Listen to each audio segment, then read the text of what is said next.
Rodrigo আর Brahim দিয়াজের চোখ ধাঁধানো গোলে ঘরের মাঠে অ্যাটলেটিকো মাদ্রিদকে হারালো রিয়াল মাদ্রিদ। দৃষ্টিনন্দন গোল করে দলকে জেতাতে পারলেন না আলভারেজ। প্রথম মিনিট থেকেই দুই দলের intention clear. Real direct dominant করে খেলবে আর গোল আদায়ের জন্য খেলবে, আর অ্যাটলেটিকো তাদের চিরচেনা লবলক ডিফেন্ডিং করবে। রেজাল্ট আসতেও দেরি লাগলো না। 4 মিনিটের মাথায় ফেডারিক ভালভার্দের পাস খুঁজে নেয় রদ্রিগো গোস ওরফে বাঙালি বয় রুদ্রজিৎ ঘোষের পা।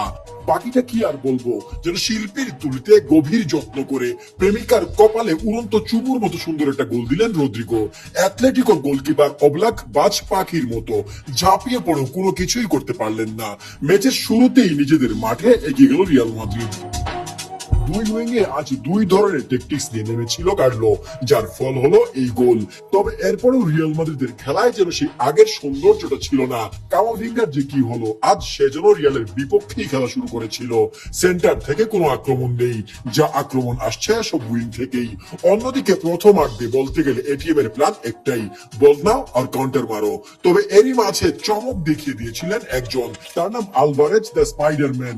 আলভারেজের ম্যাচের 32 মিনিটের ডিবক্সে বা প্রান্তের একেবারে কিনারা থেকে এত সুন্দর একটা শট করলেন, আর সেই শট এমন অসহায় ভাবে পরাস্ত করলো এই সময় সেরা গোলকিপার কোর্তুয়াকে, যেটা বলে বোঝানো যাবে না। অ্যাটলেটিকোতে এসে যেন কপালই খুলে গেছে আলভারেজের। তারপর একটা বল লুজ, ভুল পাস দিয়ে অ্যাটলেটিকোকে খেলায় ফিরিয়ে আনার পেছনে কামাভিঙ্গার অবদানও অনস্বীকার্য।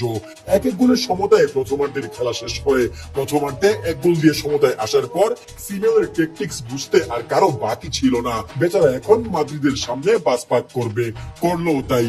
এই সিচুয়েশনে রিয়ালের দরকার গোল, আর সেই গোল পেতে হলে লাগবে ইন্ডিভিজুয়াল ব্রিলিয়ান্স।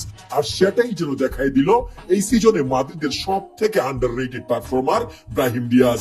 প্রায় ম্যাচে স্কোর করা সহ বড় বড় ইম্প্যাক্ট রাখে দলের জন্য, কিন্তু তাকে নিয়ে তেমন কোনো আলোচনাই নেই। আজকে যেমন অ্যাটলেটিকো মাদ্রিদের প্রায় 6-7 জন ডিফেন্ডারদের মধ্য দিয়ে গোল বের করে আনলো, পায়ের কারিগরি দেখালো, তাই কোথায় অসাধারণ। একদম শেষ দিকে যখন কার্লো আনচেলত্তি তাকে সাফ করে এনরিককে মাঠে নামালেন, তখন পুরো সান্তিয়াগো বার্নাবু নিজের পায়ে দাঁড়িয়ে গেল এবং তাকে সম্মান জানালো। অথচ সিমিওনে ভাবতেই পারেনি রিয়াল মাদ্রিদ আজ ব্রাহিমকে দিয়ে স্টার্ট করাবে। সে প্রেসে বলেছিল হয়তো কামাভিঙ্গা বা মদ্রিক স্টার্ট করবে, কিন্তু ব্রাহিম করবে না, হলো উল্টা। আর এই ব্রাহিমেই নীল হলো লাল অ্যাটলেটিকো। আজকে 3টা গোলই ছিল দেখার মতো। তবে এই ম্যাচেও গোল শূন্য ছিলেন ভিনিসিয়াস। গোলের জন্য অপেক্ষাটা তার কেবল বেড়েই চললো।